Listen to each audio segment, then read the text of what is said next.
Bienvenue à New Life Podcast, une famille ensemble en mission. Aujourd'hui, le 3 janvier 2021, le message est apporté par Marianne Kouvongou. Il nous parle aujourd'hui de la reconnaissance.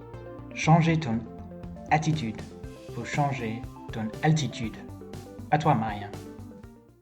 Alors donc ce matin, on va parler, le message de ce matin, on va parler de la reconnaissance. Donc le titre, le thème de mon message ce matin, c'est « Sois reconnaissant en toutes choses, en toutes circonstances ». Voilà. Et tout à l'heure, Maurice disait dans la Sainte Seine, il disait il faut qu'on remercie Dieu pour tout ce qu'il a fait. Voilà, c'est la reconnaissance. J'aime bien la notion de « il faut ». Parce que c'est important qu'on puisse le faire. Et je vais faire quelque chose que je n'ai pas l'habitude de faire souvent dans le message, mais le texte de ce matin, c'est Luc 17, 11 à 19. Donc, en termes de préambule, ce matin, on va lire beaucoup de versets. Voilà. Moi je n'ai pas l'habitude de faire ça souvent comme ça, mais on va lire en préambule, on va vraiment parcourir des versets. Donc, je vais vous donner des références. Vous allez lire chacun à votre tour. Par exemple, Simona, si tu peux nous préparer Philippiens 4, 6, 7, s'il te plaît. Ce sera le 3e verset.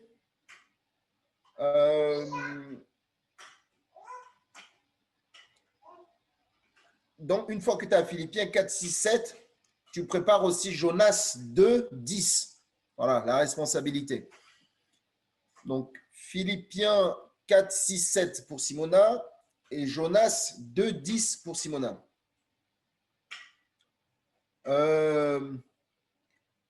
Donc, Paul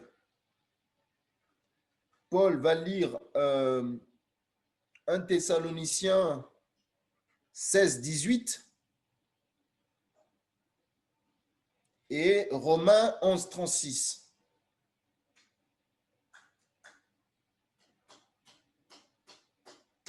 Voilà. Et donc, Esther va lire, Maurice va lire 1 Chronique 16, 34. Maurice va lire 1 Chronique, chapitre 16, verset 34.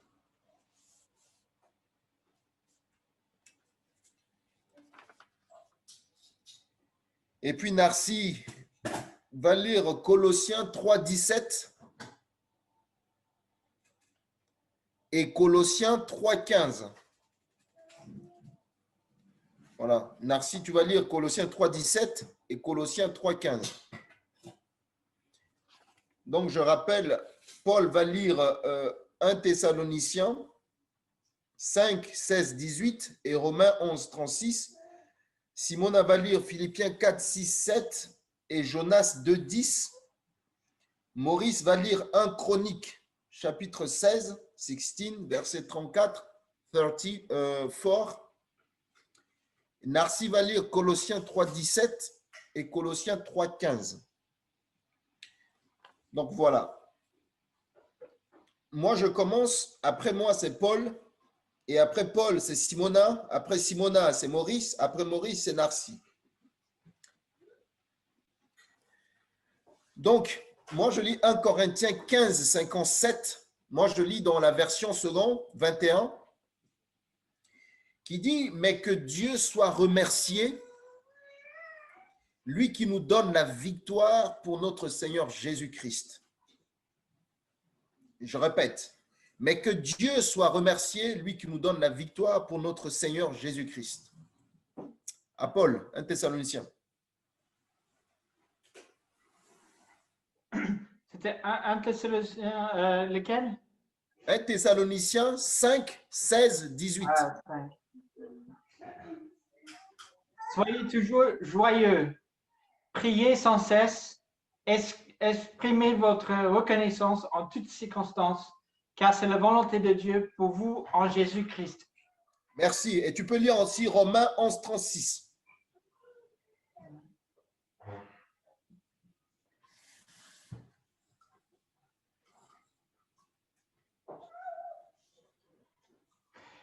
c'est de lui, par lui et pour lui que sont toutes choses. À lui la gloire dans tous les siècles. Amen. Amen. Merci. Merci, Paul. Simona, s'il te plaît, Philippiens 4, 6, 7.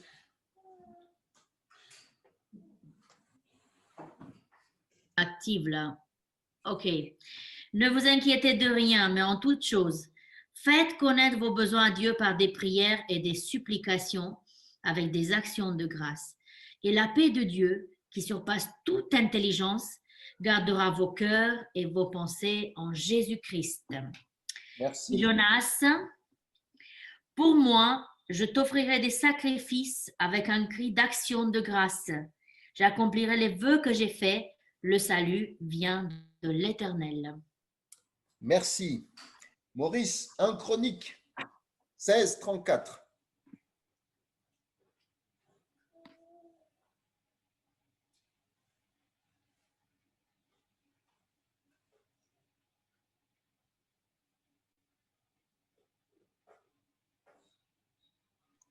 Okay. Give thanks to the Lord. Ça est bon. His love endures forever. Thank you. Merci. Psaume 9, 2 qui dit « Je te louerai éternel de tout mon cœur, je raconterai toutes tes merveilles. » Merci. Colossiens 3, 17.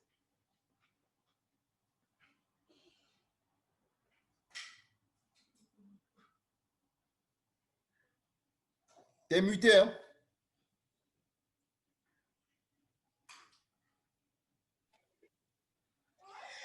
Colossiens 3, 17. Quoi que vous fassiez, en parole ou en effet, tout au nom du Seigneur Jésus, en rendant par lui des actions de grâce à Dieu le Père. Colossiens 3, 15. Et que la paix de Christ, à laquelle vous avez été appelés pour former un seul corps, règne dans vos cœurs et soyez reconnaissants. Amen. Amen. Merci. Et le dernier verset, c'est le Colossiens 4, 2 qui dit « Persévérez dans la prière, veillez-y avec une attitude de reconnaissance. » La version, donc, second 21, tout ce qui va être action de grâce, il parlera de reconnaissance. Par exemple, le verset que Simon a lu, de Philippiens 4, 6, il dit « Ne vous inquiétez de rien, mais en toute chose, faites connaître vos besoins à Dieu par des prières et des supplications dans une attitude de reconnaissance. Et la paix de Dieu qui dépasse tout ce que l'on peut comprendre gardera votre cœur et vos pensées en Jésus-Christ. » Ça, vraiment, c'est le préambule. On a balayé tous ces versets, en tout cas qui parlent, mais il y en a tellement. Il y a trop de versets, donc j'ai choisi quelques-uns. Mais il y a, quand vous lisez le livre de la Bible de Genèse, en Apocalypse, il y a beaucoup de versets qui parlent justement de la reconnaissance. Des gens qui ont été reconnaissants à Dieu et ceux qui ne l'ont pas été. Parce qu'il y a deux écoles. Il y a ceux qui ont compris, qui sont reconnaissants au Seigneur, et il y a ceux, effectivement, qui n'ont pas compris et qui ne sont pas, en tout cas, reconnaissants. Donc, j'ai regardé la définition de reconnaissance. Au fait, moi, je trouve que la Bible donne vraiment bien la définition de reconnaissance que les dictionnaires. En tout cas, ça, c'est mon avis. Hein, ça n'engage que moi. En hébreu, le mot reconnaissance parle de taouda. Taouda qui veut dire beaucoup de choses, qui veut dire aussi confession, qui veut dire louange, qui veut dire action de grâce, qui veut dire aussi donner la louange à Dieu, action de grâce dans des chants d'adoration liturgique. Ça peut être des hymnes de louange, ça peut être des sacrifices d'action de grâce, ça peut être le fait aussi d'apporter la confession, de se confesser devant le Seigneur. Et les mots qui sont associés au mot hébreu, le taouda, c'est la reconnaissance, action de grâce, hommage. On entend parler d'hommage, par exemple dans Josué 7, 9, on parle d'hommage, on parle des chœurs, des chants, on parle de sacrifices, d'action de grâce, on parle aussi de la notion de confession. Par exemple, dans Lévitique 7, 12, dans ce verset-là, vous allez avoir le taouda qui est repris deux fois, mais sur deux choses différentes. Par exemple, il dit si quelqu'un l'offre par reconnaissance, donc taouda, il offrira le sacrifice d'action de grâce, taouda, donc reconnaissance, sacrifice d'action de grâce, taouda, des gâteaux sans levain pétris à l'huile, de galettes sans levain associées à l'huile et des gâteaux de fleurs de farine frites et pétris à l'huile. Donc, quand on lit l'Ancien Testament, le mot Taouda, on parle de reconnaissance, on parle aussi d'action de grâce, on parle aussi de rendre hommage au Seigneur, on parle aussi de la louange, on parle aussi des personnes qui, effectivement, qui viennent se confesser soit la gloire de Dieu ou confesser parfois leur péché. Ils sont dans cette démarche-là. En grec, j'ai regardé aussi en grec, le mot reconnaissance, c'est Eucharistia. Vous vous souvenez, à l'Église catholique, on parle souvent de l'Eucharistie. L'Eucharistie, au fait, c'est vraiment l'emprunt. On a pris juste ce mot Eucharistia pour le faire directement l'Eucharistie. Et l'Eucharistia en grec veut dire reconnaissance, remerciement, action de grâce. Par exemple, la Sainte Seine qu'on vient de prendre à l'instant, c'est aussi une reconnaissance à Dieu. Donc, c'est l'Eucharistia aussi. Parce que en prenant la Sainte Seine, on reconnaît que Jésus-Christ a donné sa vie pour nous. On reconnaît que voilà, il est mort pour nous, il a donné sa vie pour nous. Donc, on est dans l'action de grâce, on est dans la reconnaissance au Seigneur. J'ai regardé aussi le dictionnaire Larousse.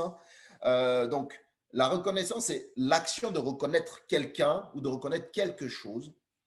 Ça peut aller jusqu'à la notion de gratitude. Voilà, on est reconnaissant, on est dans la gratitude. Moi, j'ai trouvé intéressant en hébreu et en grec aussi, en tout cas la définition que la Bible donne de la reconnaissance, ça a vraiment ça a plusieurs dimensions. Donc, lorsqu'on est dans l'action de grâce, l'action de grâce est l'action de grâce produite par des louanges, des chants, mais ça peut aller au-delà, ça peut être des offrandes d'action de grâce. C'est-à-dire qu'on est dans l'action, on peut offrir aussi à Dieu des offrandes. Ça peut être effectivement nos biens, ça peut être notre argent, ça peut être nos chèvres, ça peut être nos poules, ça peut être les fruits de notre jardin. Ça peut être le temps de notre travail qu'on va mettre de côté pour offrir au Seigneur, pour faire, en tout cas pour le servir. Donc, l'action de grâce, ça peut être par la louange, ça peut être aussi par des actions concrètes, en tout cas dans cette dimension-là. Et donc, si on revient effectivement à notre texte du jour, qui est tiré de l'évangile selon Luc 17, 11, 19, on voit là clairement Dr Luc, qui est aussi par ailleurs disciple de Paul, par ailleurs, nous donne clairement une leçon ou un enseignement, en tout cas, sur ce qu'est la reconnaissance. En relatant l'histoire de Jésus, en tout cas, qui a croisé les 10 lépreux qui ont été guéris. Donc là, Luc nous donne vraiment cet enseignement-là, en relatant cette histoire qui s'est passée réellement dans la vie des lépreux, alors qu'il y avait 10 lépreux, dont un samaritain et 9 juifs, en tout cas, selon que le texte est présenté. Et donc, alors que Jésus, lui, il était en train d'aller à Jérusalem, il passait par un village et il s'est fait interpeller par 10 lépreux. Ces lépreux l'ont prié, l'ont supplié, lui ont demandé, « Maître, aie pitié de nous ». Dans ce mot, ça suffisait. Et Jésus avait compris que « aie pitié de nous », il demandait la guérison. Il voulait vraiment que Jésus transforme leur vie, que Jésus transforme leur quotidien.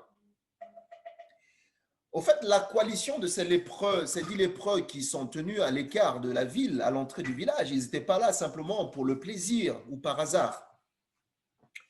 Parce que si vous lisez le Lévitique, dans le temps, quand quelqu'un était simplement soupçonné de lèpre, ou on voyait déjà les symptômes de lèpre sur son corps, il se faisait ausculter par les sacrificateurs, par effectivement ceux qui étaient là, ils regardaient en fonction de l'ampleur effectivement de cette lèpre-là, cette personne était déclarée impure, donc mis en quarantaine. Et cette personne était mise à l'extérieur du village pour ne pas qu'il puisse se mélanger avec d'autres personnes jusqu'à ce qu'il puisse se guérir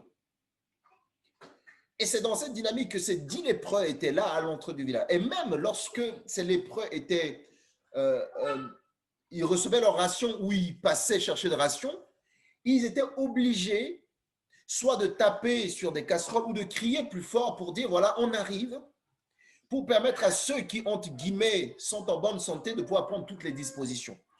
L'idée, ce n'était pas que les lépreux puissent croiser les autres, que les lépreux puissent être en relation avec les autres. Donc, en gros, ces lépreux, ils étaient déjà étiquetés. Ils avaient une étiquette sur eux. Ils avaient un autocollant sur eux. Voilà, impur, impur, impur. Donc, ils étaient entre eux, vivant à l'isolement. Je constate que ces lépreux avaient plusieurs peines. D'abord, physiquement, ils étaient rongés par la lèpre, qui était la maladie sévère. Déjà, physiquement, ils perdaient des membres, les bouts de doigts, les orteils au niveau des pieds. Et puis, il y a la plaie qui était vive. Ils saignaient et en plus de cela, les mouches s'invitaient à cette plaie-là pour les embêter. Et en plus de ça, ils étaient plus ou moins isolés, rejetés par leurs contemporains, parce que c'est la réalité, ils vivaient en quarantaine. Quand je lis l'histoire de lèpre, ça me rappelle, parce que j'ai un cousin de ma mère, le fils de l'oncle de ma mère, qui est lépreux, et j'ai vu comment cet oncle-là a tellement souffert, Il avait les doigts qui étaient rongés, il ne pouvait pas porter des chaussures, parce que les doigts du pied étaient coupés, rongés, la plaie était vive, et il était tellement nerveux, tout le temps nerveux, parce que les mouches étaient là, ça l'embêtait et tout ça. Et notre oncle, il me faisait vraiment pitié. Dieu merci, bon, la plaie était cicatrisée, mais il a perdu quand même ses membres. Donc, ce n'est pas des situations faciles. Et lui, il n'était pas mis en isolement. Il était là, il vivait avec sa famille et tout ça. Mais imaginez s'il était tout seul. Déjà, quand il était avec tout le monde, il était tellement nerveux. Mais s'il devait être tout seul, ça devait être comment? Donc, c'était une situation qui était très compliquée pour mon oncle. Et donc, je pense aussi pour ces lépreux, ce n'était pas facile. Ils ont dû souffrir beaucoup de cela. Et comme c'est lépreux, il nous arrive parfois aussi de vivre des moments difficiles, d'accord? Des difficultés parfois d'ordre spirituel, par rapport à notre foi, par rapport à notre communauté, des difficultés sociales, des difficultés sanitaires, et parfois on est exclu. Parfois, de la communauté, on peut être exclu, on nous met des étiquettes de celui-là, c'est même pas la peine, celle-là, non, elle est comme ça, elle est ci, elle est ça. Et parfois, on se retrouve tout seul, isolé. Mais la bonne nouvelle, c'est que Jésus-Christ, lui, il ne s'arrête pas. Jésus-Christ, il ne s'arrête pas au constat des gens, mais il va traverser, en tout cas, notre isolement. Il va traverser notre solitude. Et c'est le cas, Jésus-Christ a traversé effectivement ce village et il a vu ces lépreux-là. Et lorsque ces lépreux l'ont interpellé, il nous arrive aussi d'interpeller le Seigneur quand on est dans ces moments-là. Il nous arrive aussi de crier au Seigneur, mais Seigneur, pourquoi je vis ça? Pourquoi c'est tellement difficile? Aie pitié de moi. On multiplie des prières, on fait des prières de supplication, on demande au Seigneur sa grâce. On demande au Seigneur vraiment d'enlever sur nous cette étiquette-là, qui sont parfois collées par le monde ou par les circonstances dans lesquelles nous vivons. Et ce qui est intéressant, c'est qu'à interpellation directe, quand on a vu les lépreux interpeller Jésus-Christ à interpellation directe, eh bien, il y a eu une réponse instantanée. Ils ont dit, Jésus, Maître, aie pitié de nous. Et Jésus-Christ ne s'est pas détourné d'eux. Jésus-Christ ne s'est pas détourné son regard. Il n'a pas dit, ah mais non, vous ne devez pas vous mélanger avec des gens, donc moi aussi, parce que Jésus connaissait bien la culture. Il aurait pu faire comme tout le monde, de se dire, non, mais écoutez, restez à l'écart, moi, non. Mais Jésus-Christ ne s'est pas détourné le regard et Jésus-Christ n'a pas fermé ses oreilles à leur interpellation. La Bible dit que dès qu'il les eut vus, il leur dit, allez, montrez-vous au sacrificateur. Allez vous montrer au sacrificateur. Sans doute, pour que ces sacrificateurs confirment leur guérison, que ça y est, ils sont guéris. Sans doute aussi pour payer des offrandes d'action de grâce en tout cas établi en son temps dans les rituels. Mais ce qui était intéressant quand même derrière tout ça, parce que ce sont ces sacrificateurs-là qui avaient mis cette étiquette sur ces personnes, en tout cas outside, c'est-à-dire que ces personnes qui devaient vivre à l'extérieur, ces personnes qui devaient ne pas se mélanger avec les autres. Donc, voilà Jésus qui dit, allez voir des personnes qui vont mis les étiquettes pour leur montrer la gloire de Dieu qui s'est manifestée en vous. Ce que les autres ont cru que vous étiez, ce que les autres pensent de vous, écoutez, moi, je ne pense pas la même chose. Allez les voir, ils vont glorifier Dieu à travers de vos vies. Peut-être c'est aussi ça, le message de Jésus-Christ. Et pendant qu'ils y allaient, ils étaient même en route, ils n'étaient même pas encore arrivés chez les sacrificateurs, ils se rendent compte qu'ils étaient guéris. C'est-à-dire que s'il y avait des doigts qui étaient coupés, franchement, littéralement, les doigts ont poussé. Parce que c'est ça, la lettre. S'il y avait des doigts, des pieds qui... Désolé.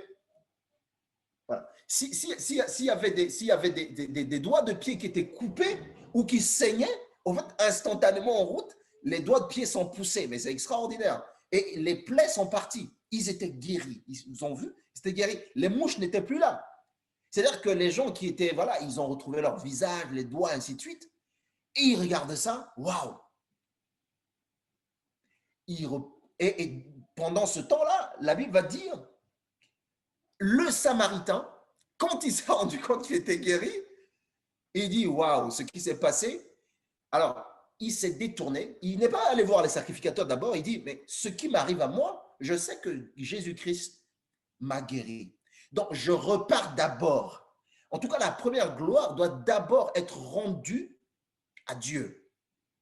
Donc, il revient, il dit, les sacrificateurs, je les verrai après. Il n'y a pas de souci. Mais il revient chercher Jésus. Il se tombe littéralement à ses pieds.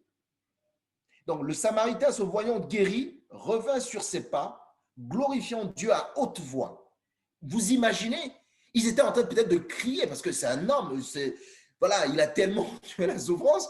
Imagine, c'est un costaud, moi je connais pas ça, la Bible ne dit pas, mais s'il avait une voix qui porte, et puis c'était un petit village, moi je n'ai jamais été en Israël, Paul et Simon et Maurice, vous avez été, les villages c'est certainement des petits villages, donc si un homme se mettait à crier, à glorifier Dieu, je pense que tout le village était forcément au courant de ce qui s'est passé.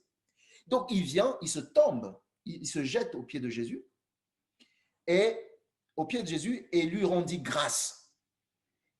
Il lui dit, Seigneur, merci, parce que c'est grâce à toi que je suis devenu ce que je suis devenu.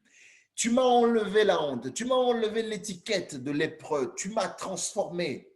Je te rends d'abord la gloire et l'honneur, et la suite, je verrai plus tard. Les 9, et Jésus il va s'interroger, il va dire, mais les 10 n'ont-ils pas été guéris? Et les 9 autres, où sont-ils? Ne s'est-il trouvé que cet étranger pour revenir et donner gloire à Dieu? Puis il dit, lève-toi, va, ta foi t'a sauvé. C'est vraiment intéressant de voir cela. En fait, les 9, peut-être ils sont. La Bible ne nous a pas dit qu'est-ce qu'ils sont devenus, qu'est-ce qu'ils ont fait. Mais certainement, quand on réfléchit, ils étaient parce que, je pense, quand les sacrificateurs ont dit, bah, écoutez, vous êtes impurs, c'est bon, mettez-vous à l'écart, on ne veut plus vous voir mélanger avec des gens, peut-être dans leur cœur, il y avait cette notion de revanche. Il dit, on va aller les voir. Ceux qui nous ont mis les étiquettes, ils vont nous comprendre. Ils vont savoir. Peut-être d'autres, ils avaient leur compte à régler. Peut-être quand ils étaient lépreux, leur épouse ne voulait même plus entendre parler, et ainsi de suite. Donc, ils avaient peut-être entendu les nouvelles, et ils disent, mais là, quand je suis guéri, la première personne, c'est aller rendre justice dans ma famille. Il y a peut-être beaucoup de choses. Il y a d'autres qui disent, mais je suis guéri, je vais aller faire la fête. Je suis guéri, je vais peut-être aller voir mes amis. Je suis guéri, je vais peut-être retourner à mon business, faire des choses. Je suis guéri, je vais profiter du temps que j'ai perdu parce que je suis guéri.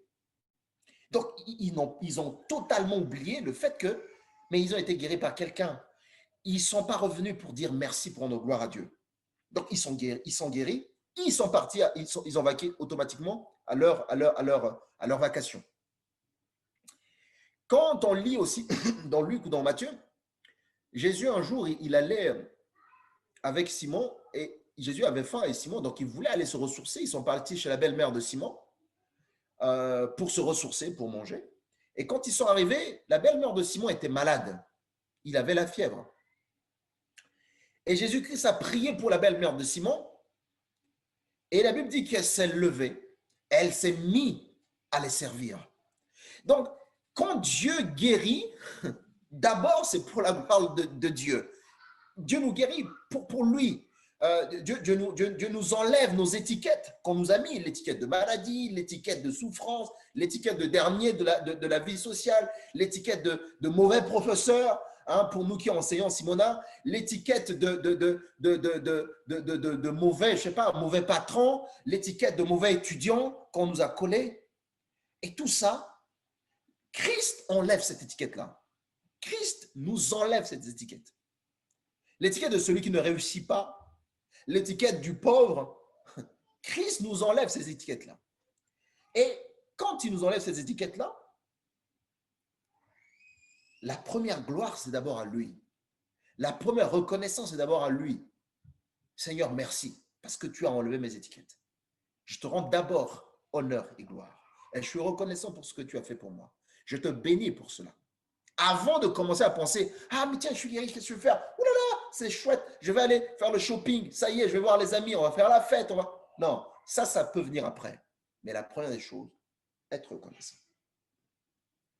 N'as-tu pas l'impression ce matin que cette histoire est la tienne?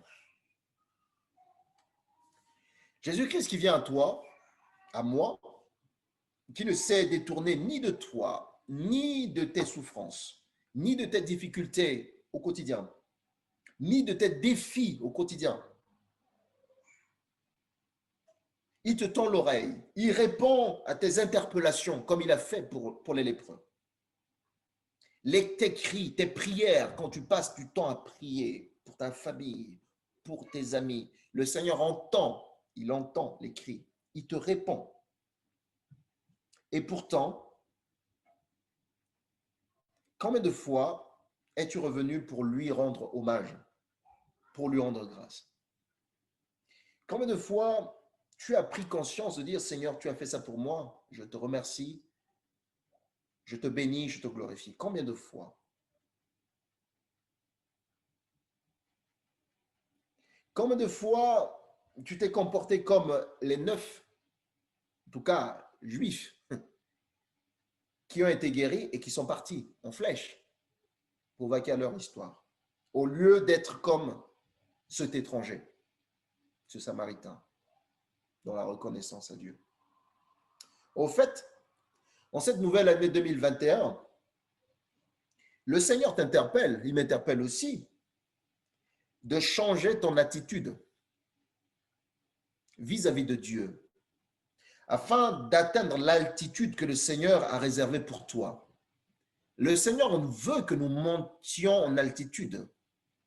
Le Seigneur ne veut pas simplement qu'on reste simplement sur un plateau, bloqué, stagné. Ce n'est pas le cœur de Dieu. La Bible dit que le Seigneur a des choses pour nous en réserve. Le Seigneur a des choses pour nous en réserve. Et le Seigneur veut vraiment qu'on puisse, pour cette nouvelle année, monter en altitude. Tant sur le plan personnel, tant sur le plan professionnel, tant sur le plan social, tant sur le plan spirituel. Le Seigneur veut vraiment qu'on puisse atteindre l'altitude. Mais pour cela, le Seigneur te demande de changer notre attitude vis-à-vis de lui. Ce matin, je vais aussi vous parler de certaines choses justement qui nous empêchent souvent de cultiver, de rentrer dans cette culture de reconnaissance à Dieu. Parce que c'est une culture, c'est une vie que nous devons avoir de reconnaissance. Comme ce Samaritain. Vous savez, avant même de penser être reconnaissant à Dieu, nous devons déjà apprendre à être reconnaissants entre nous. Si on n'est pas reconnaissant envers des personnes qu'on voit avec nos propres yeux, comment on peut prétendre être reconnaissant envers quelqu'un qu'on n'a jamais vu? Si je ne suis pas reconnaissant envers Narcy, je ne suis pas reconnaissant envers Maurice, comment je peux prétendre être reconnaissant envers Dieu que je n'ai jamais vu? Je pense que c'est aussi important que nous apprenions à nos enfants, que nous nous éduquions nous-mêmes dans cette culture de reconnaissance. Que lorsque un collègue, un frère, un ami nous rend service, nous fasse quelque chose, soyons ceux-là qui honorons cette personne par notre reconnaissance. En tout cas, je te remercie. Merci vraiment pour ce que tu as fait pour moi. Je n'oublierai jamais ce que tu as fait pour moi. Et raconter cela aussi, donner témoignage de cela, ça pourra encourager d'autres personnes à être aussi dans la libéralité ou dans la générosité ou dans le service pour les autres. Donc, avant même de penser d'être reconnaissant à Dieu, nous devons déjà apprendre à être reconnaissants entre nous, humains. Parce que nous vivons sur cette terre, nous sommes avant tout encore des humains. Donc, nous devons apprendre cela. Parfois, moi, je vois dans des familles où des enfants ne peuvent même pas dire merci, ne savent pas dire merci. Ils reçoivent le cadeau de leurs parents, ils ne disent pas merci. Au pire, ils s'énervent. Ils n'ont pas envie. Et ils ne savent pas dire merci.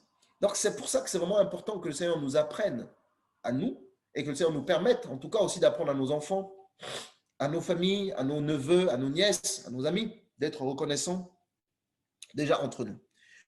Maintenant, la première chose qui nous empêche souvent de rentrer dans la culture de reconnaissance, qui nous brise, au fait, qui nous empêche vraiment d'être reconnaissants, qui nous empêche d'être comme ce Samaritain, là, souvent, c'est l'ignorance. Vous savez, nous ignorons, nous oublions que c'est de lui. C'est le verset qu'on a lu tout à l'heure. Par lui et pour lui que sont toutes choses. Autrement dit, c'est que tout ce que nous avons, tout ce que nous possédons, la vie que nous avons, le souffle de vie que nous avons, la maison que nous avons, le mari, les enfants, les parents que nous avons, tout cela vient de Dieu. C'est Dieu qui est à l'origine, qui est l'auteur de tout cela. Parfois, nous oublions cela. Nous pensons que non, c'est par rapport à nos propres efforts, parce qu'on est un bosseur, parce qu'on travaille dur, c'est pour ça qu'on mérite cela. Je ne dis pas le contraire, nous devons travailler dur. Dieu ne nous appelle pas à tomber dans la paresse, nous devons travailler dur. Mais nous devons comprendre que tout ce que nous avons, tout ce que nous possédons, c'est de lui, c'est par lui et pour lui que sont toutes choses. L'ennemi profite tellement de notre ignorance sur ce sujet de reconnaissance pour mettre définitivement le voile sur nos yeux afin de ne pas connaître la grande et la grande grâce ou la grâce quotidienne de Dieu dans nos vies. Et donc, nous ne pouvons pas comprendre que être reconnaissant à Dieu, comme on a dit tout à l'heure, c'est faire la volonté de Dieu. Quand on est reconnaissant à Dieu, on est dans la volonté de Dieu qu'il a pour nous en Jésus-Christ. Être reconnaissant à Dieu, c'est honorer Dieu, c'est le glorifier. Je suis reconnaissant, j'honore Dieu, je le glorifie. Ce Samaritain qui est venu en criant « Oh, gloire à toi, Seigneur Jésus-Christ », là, il honorait Dieu, il le glorifiait. Et les autres, les gens, je pense, autour ont entendu que quelqu'un était en train de glorifier Dieu. Et c'est peut-être, ça a accéléré des choses dans leur vie. Ça a permis aux gens de pouvoir voir, de dire « Mais comment ça fait que tu es guéri ?» Il a peut-être témoigné que Jésus m'a guéri. Vous savez, Osée 4,6 dit « Mon peuple périt ou mon peuple meurt faute de connaissance. » Il dit « Parce que tu as rejeté la connaissance, je te rejetterai de mon sacerdoce. Tu as oublié la loi de ton Dieu, moi aussi j'oublierai tes enfants. » L'ignorance nous conduit vers la mort. L'ignorance parfois nous conduit vers le déshéritage d'une certaine façon. Parce que si on ne sait pas, on passe à côté de ce qu'on devait vraiment posséder. Imaginez que Simona me dit « Maria, quand tu viens à la maison, on ne sera pas là. Quand tu arrives, ouvre le frigo, j'ai préparé des bons trucs pour toi, tu manges, ainsi de suite, fais-toi plaisir. » Et que j'ignore cela. J'arrive chez eux, je suis là au salon, en train de mourir de faim, alors qu'elle avait tout préparé dans le frigo. Il suffit simplement que j'ouvre le frigo, que je me serve, que je mange. Donc, l'ignorance, parfois, nous fait passer à côté de beaucoup de choses. Et Dieu, il dit clairement que nous devons vraiment nous attacher à la connaissance de la parole de Dieu. Et C'est possible aujourd'hui de sortir de cette ignorance. Ce n'est pas une fatalité. Si on ne le sait pas, ça devient fatalité. Mais si le Seigneur nous alerte dessus, on peut s'en sortir de cette ignorance en laissant Dieu, en tout cas, nous transformer, nous instruire par le Saint-Esprit sur sa parole.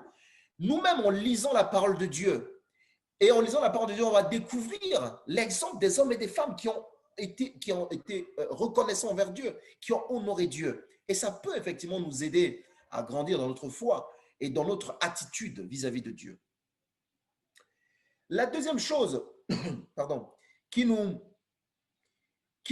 fait sortir de cette culture de la reconnaissance, généralement, c'est la jalousie et l'esprit de rivalité ou de compétition. Vous savez, beaucoup de personnes, et malheureusement des chrétiens, n'arrivent plus à apprécier les bienfaits quotidiens de Dieu, les grâces divines dans leur vie. Ils n'arrivent plus à apprécier. Pour la simple raison qu'on aime bien se comparer aux autres. On aime bien se comparer aux autres. On veut se comparer à l'autre. On veut avoir la même chose que l'autre. Et si c'était possible d'en avoir plus que l'autre. Et lorsqu'on est dans cette dimension-là, on ne peut pas apprécier déjà ce qu'on a.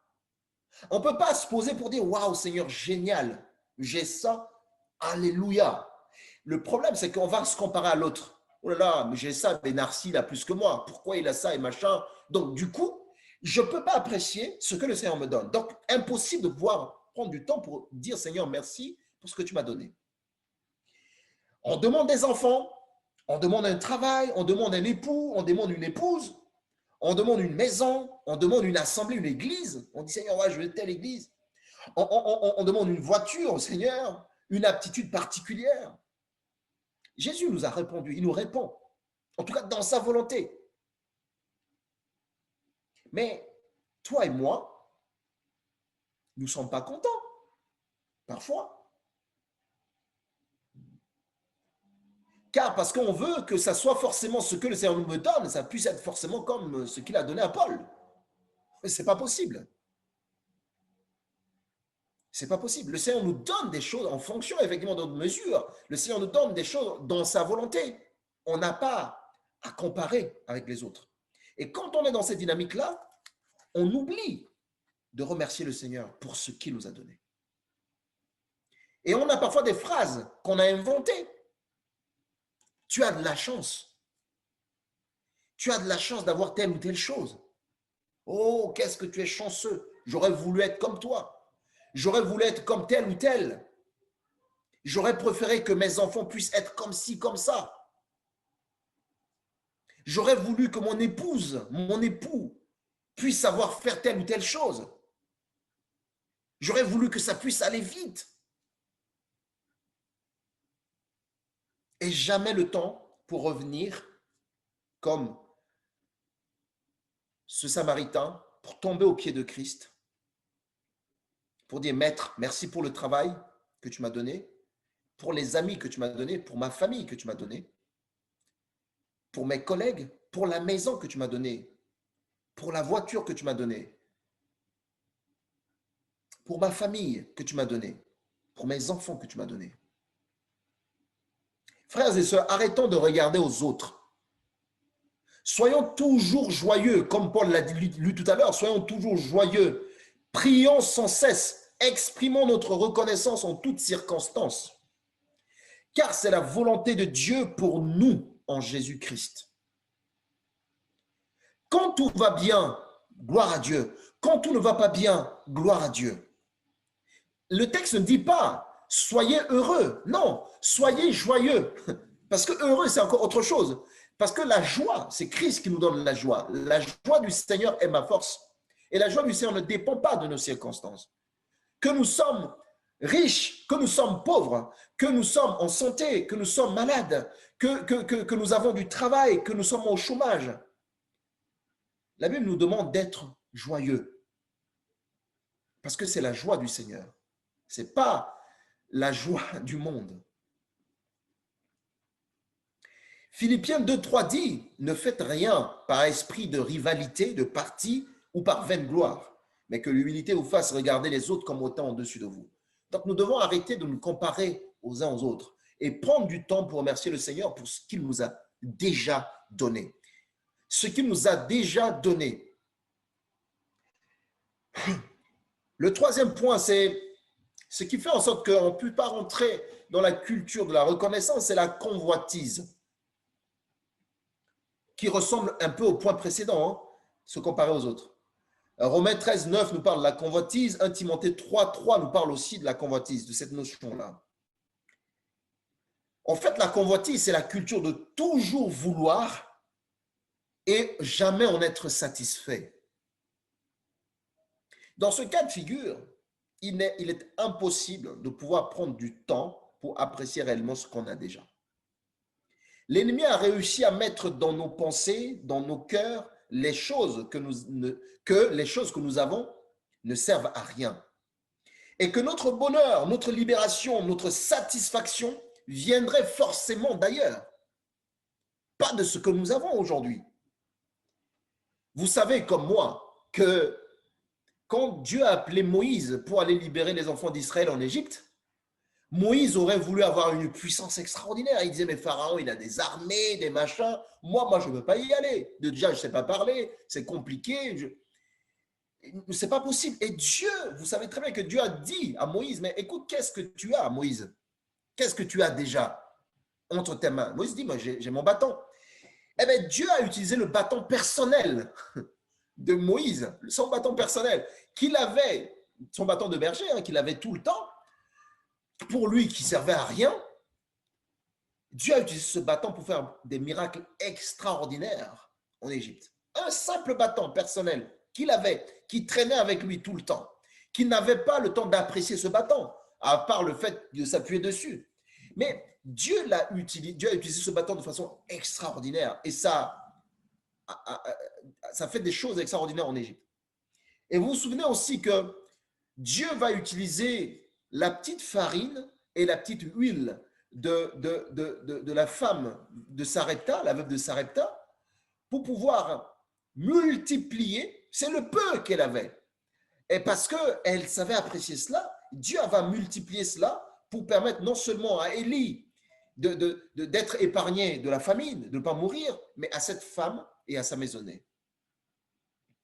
Donc oui, c'est que parfois on ne prend pas le temps d'apprécier ce que nous avons déjà. Nous ne prenons pas le temps de dire, Seigneur, merci pour ça. Merci pour le pain de ce jour que tu me donnes. Merci pour la nourriture d'aujourd'hui. Merci pour la santé d'aujourd'hui. Merci pour le souffle de vie que tu me donnes aujourd'hui. Merci parce que je peux aujourd'hui regarder, voir de mes yeux. Merci parce que je peux aujourd'hui entendre de mes oreilles. Merci parce qu'aujourd'hui je peux marcher. Merci parce qu'aujourd'hui je peux travailler. Merci parce qu'aujourd'hui j'ai un toit sur lequel je peux dormir. Merci parce qu'aujourd'hui j'ai une famille. Merci parce qu'aujourd'hui j'ai des enfants. Merci parce que je peux rouler dans ma voiture. Merci Seigneur parce qu'aujourd'hui je suis dans un pays calme. On n'a pas le temps. Il y a tellement de choses que le Seigneur fait autour de nous qu'on ne prend pas le temps de remercier le Seigneur. On est toujours en train de courir, de vouloir d'autres choses et ne pas apprécier ce que le Seigneur nous a déjà donné. Le quatrième point ce matin, c'est ce qui nous empêche aussi de rentrer dans cette culture de louange, c'est les murmures. Les murmures. Moi, j'avais déjà parlé de ça dans une prédication. J'avais parlé des murmures. J'ai dit les murmures, c'est comme si on montait des murs. On met un mur, on met un mur, on met un mur. En fait, on lève nous-mêmes, en murmurant, on se lève des murs. Et ces murs, effectivement, nos propres murs, nous isolent de la présence glorieuse de Dieu. En fait, murmurer, c'est râler. Voilà, si on peut faire simple. Râler tout le temps. On râle, on râle, on râle, on râle. Jamais content. Même si on nous donne le monde entier, on râlera toujours. Il faut ci, il faut ça, il faut ceci. On regarde toujours le verre. On regarde toujours le verre vide. Non, il n'y a rien dedans. Alors que parfois, il y a quand même de l'eau dans le verre. Au lieu d'apprécier que le verre il est à moitié vide, on dit « Ok Seigneur, merci déjà pour cette quantité d'eau, même si elle n'est pas pleine. Je te remercie pour ça. » On n'a pas souvent cette culture-là. Donc, on râle, il faudrait remplir, il faudrait remplir. Donc, oui, murmurer, effectivement, nous isole de la présence de Dieu. Et quand on est dans cette culture de murmurer, de râler tout le temps, au fait, on perd les souvenirs. Les souvenirs, on les perd.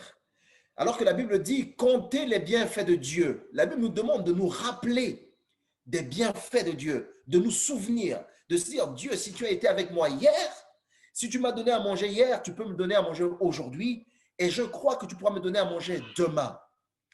Et si on est dans cette culture de murmure, de râle, on devient tout à coup amnésique spirituellement parlant. On oublie les choses. Quant aux grâces de Dieu, on devient amnésique. Exemple des enfants d'Israël. Alors que Dieu a fait des choses extraordinaires pour eux en Égypte, ils ont traversé, ils arrivent à la mer Rouge. L'armée de Pharaon arrive.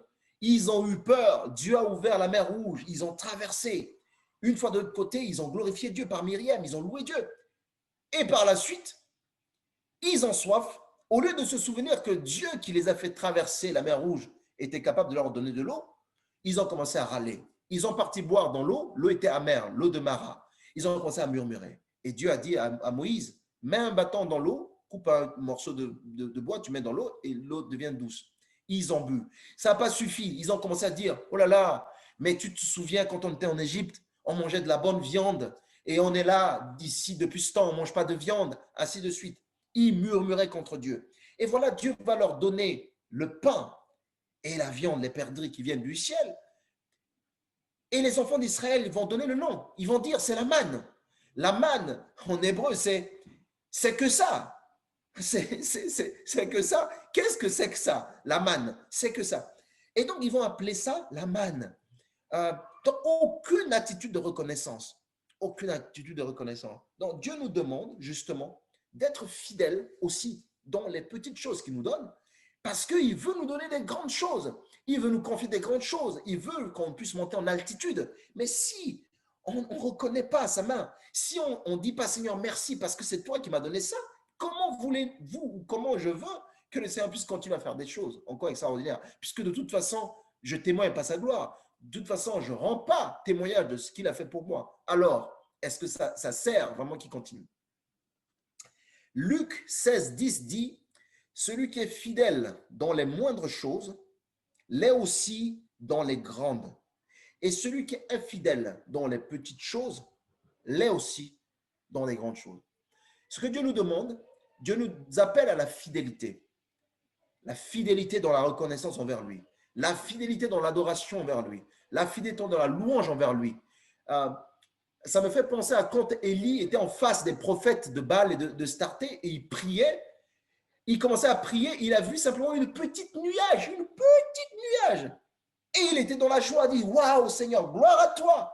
L'orage n'était pas là encore, il a vu une petite nuage, il commençait à prier parce qu'il reconnaissait la main de Dieu. Et c'est comme ça que le Seigneur veut vraiment nous propulser dans cette dimension surnaturelle et extraordinaire qu'il a réservée pour nous.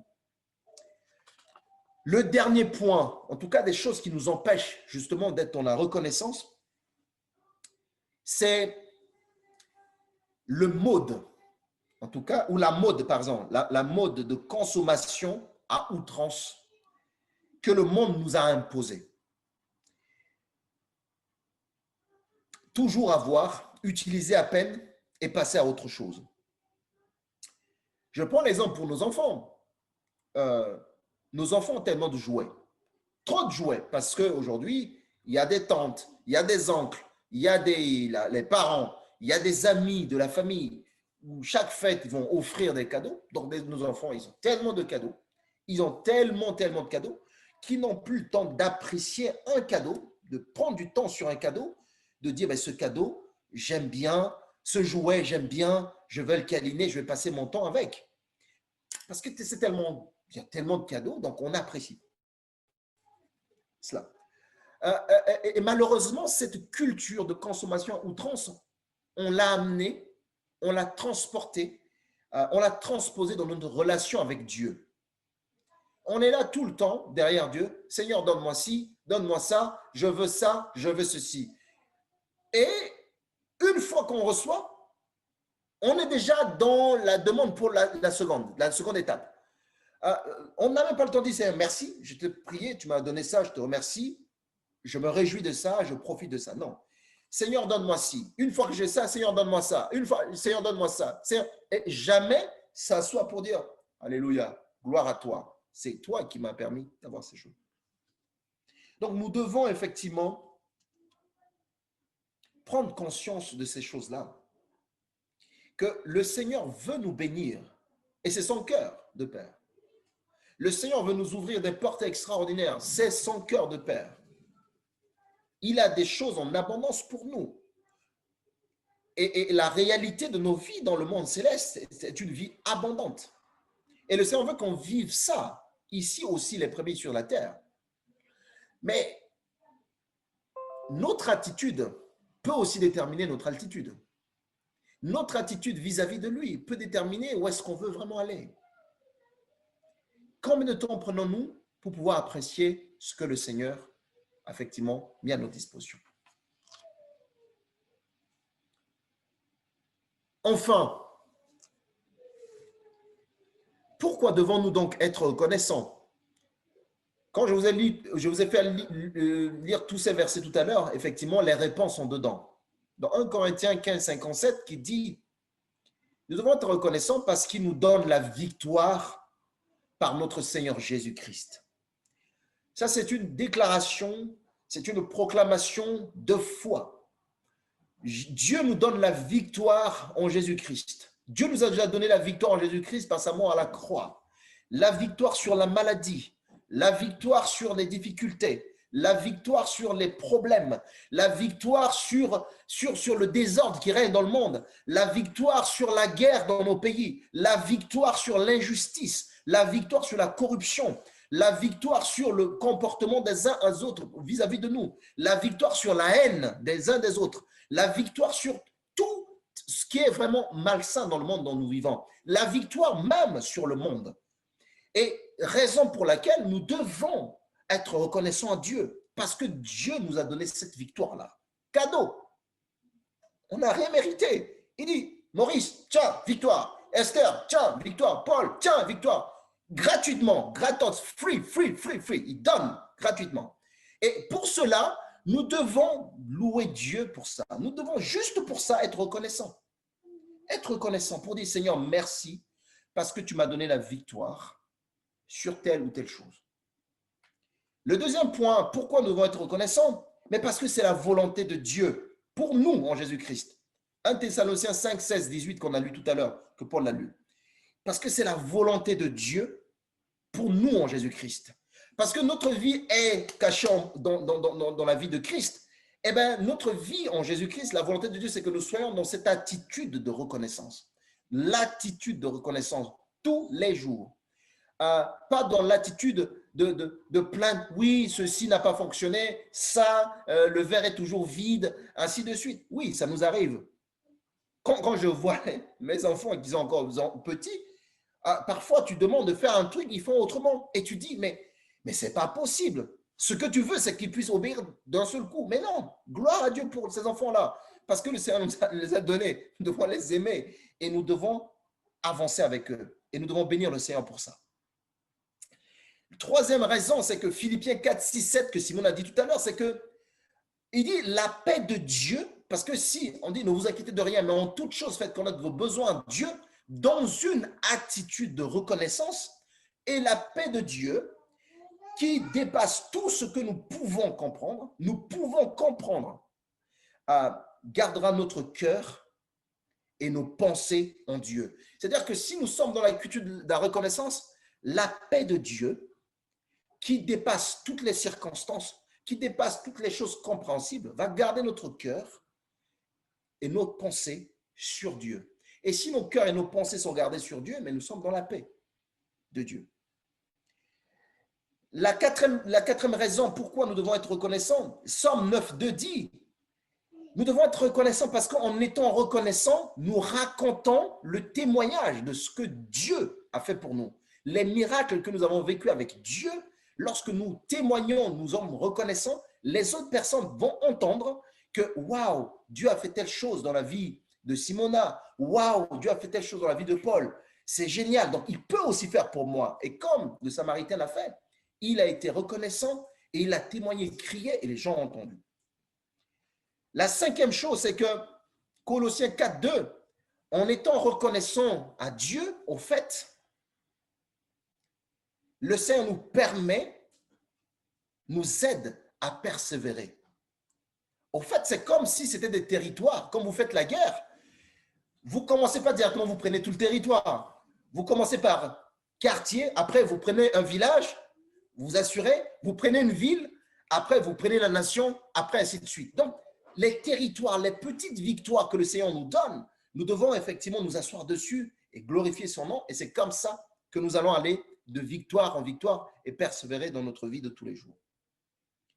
Être reconnaissant aussi, c'est construire, en tout cas, les marches vers notre destinée. Lorsque nous sommes reconnaissants, c'est comme si on montait des marches vers notre destinée.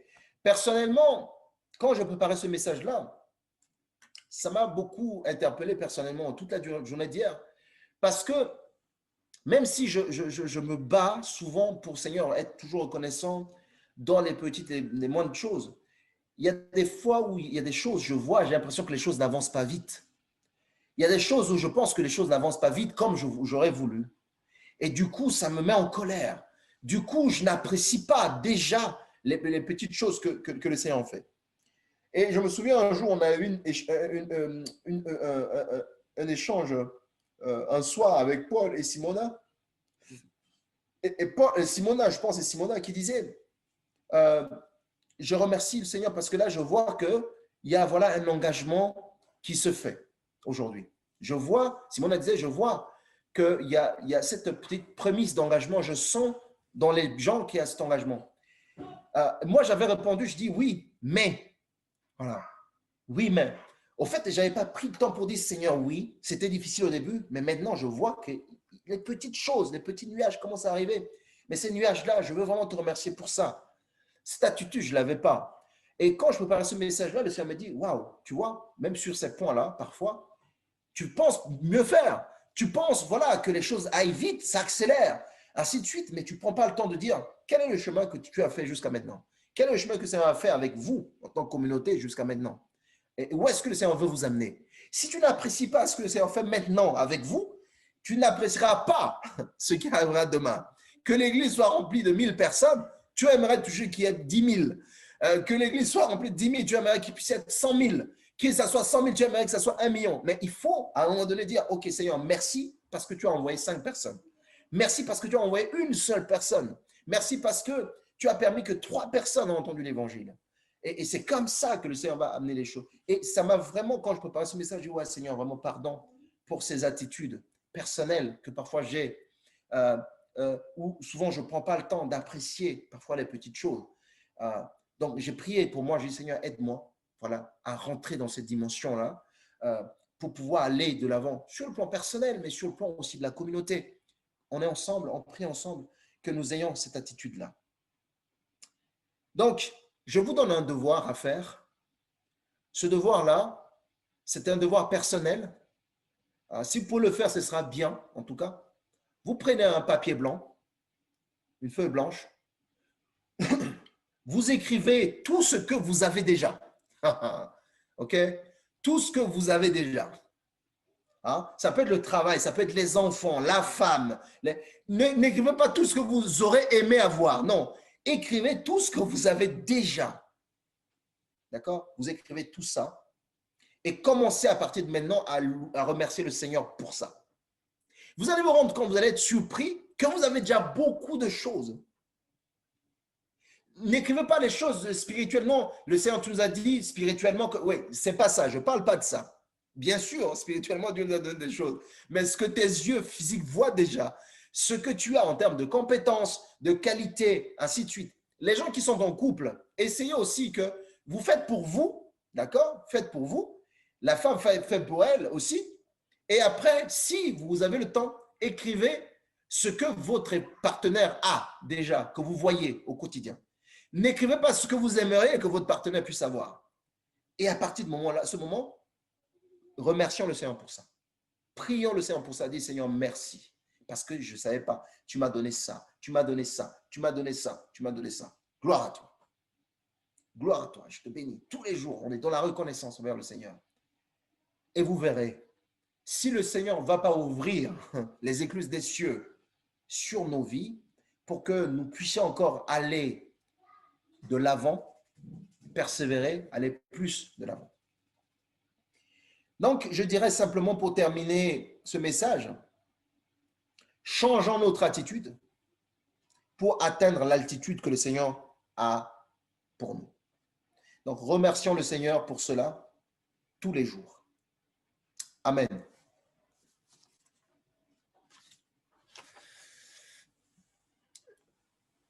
Père Céleste, merci pour ta parole.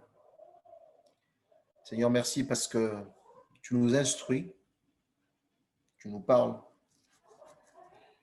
tu nous ouvres les yeux, Seigneur, pour comprendre qui tu es, parce que tu nous aimes. Seigneur, pardonne-moi pour chaque fois où j'ai manqué de reconnaissance envers toi sur des choses. Pardonne-moi où, Seigneur, j'ai vu tes dons dans ma vie comme des choses insignifiantes. Pardonne-moi pour chaque fois où j'ai regardé certains aspects de ma vie comme des choses peut-être ratées. C'est peut-être, Seigneur, le cas de chacun de nous aujourd'hui ici. Mais Seigneur, en 2021, tu veux que nous puissions tous changer notre attitude pour, Seigneur, atteindre notre altitude. L'altitude, Seigneur, que tu as voulu pour nous. Merci, Seigneur Jésus-Christ, pour ce matin. Merci parce que tu as voulu, Seigneur, que nous puissions être que ces personnes pour écouter cette parole ce matin. Merci parce que ça a été semé, Seigneur, dans nos cœurs, dans nos vies. Alors, Seigneur, je prie pour que tu puisses, Seigneur, nous propulser dans cette dimension-là. Donne-nous, Seigneur, à accepter toutes les petites victoires de nos vies. Donne-nous, Seigneur, à ce que nos yeux puissent ouvrir pour ta main invisible dans nos vies, Seigneur, au quotidien. Pour le souffle de vie, pour la santé, pour l'amour, Seigneur, que tu manifestes en nous tous les jours. Pour le pain quotidien, pour nos relations, pour nos familles, pour nos amis, pour le pays dans lequel nous vivons. Seigneur, donne-nous, Seigneur, à être obéissants et reconnaissants à chaque instant. Je te bénis, Seigneur. Je te remercie pour tout ce que tu es, pour tout ce que tu fais. Au nom de Jésus, j'ai ainsi prié. Amen.